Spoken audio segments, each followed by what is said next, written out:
लोग बोलते हैं कि भगवान त्रियुगी होते हैं, माने सतयुग त्रेता और द्वापर में ही आते हैं। लेकिन कृष्ण भगवान ने तो ऐसा बताया कि यदा यदा ही धर्म से ग्लानिर्भवति भारत, जब जब धर्म की ग्लानि होती है तदात्मानं सृजाम्यहम्, तो भगवान पृथ्वी पर आते ही है। तो इस बारी तो अवतारों के अवतारी परब्रह्म पुरुषोत्तम नारायण, उन्होंने सोचा कि मैं ही स्वयं वहाँ पधारूं, और वो आए, छपिया में प्रकट हुए, वहाँ रह न गए, वो बड़ा हेतु लेके आए थे।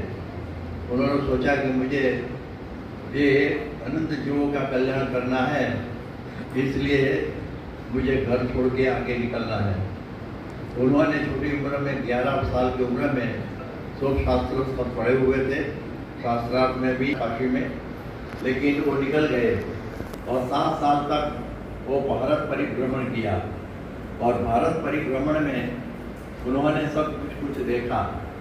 उन्होंने देखे कि मांत्रिक भी देखे, कापालिक भी देखे, कुरिवाज भी देखे, बहुत चीज़ें उन्होंने देखी, और मंदिरें भी बहुत देखे, उनकी सब व्यवस्था भी देखी।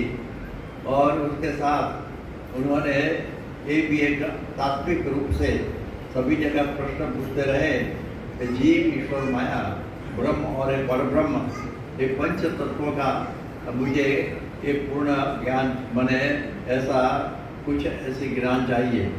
ऐसे तो सब कुछ जानते थे, लेकिन उनका कहने का पूछने का मतलब ये था कि मेरे सिवा कोई जानता नहीं था, क्योंकि किसी ने उसको संतोषकारक उत्तर नहीं दिए थे।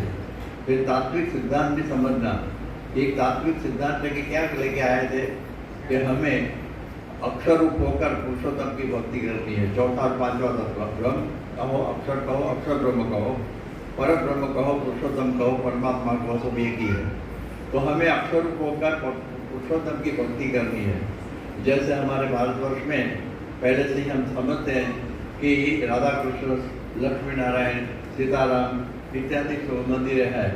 उनका मतलब तो ये है कि हमें भगवान नहीं होना है, हमें राम नहीं होना है, हमें सीता भी नहीं होना है। सीता जैसा होकर राम की भक्ति करना है।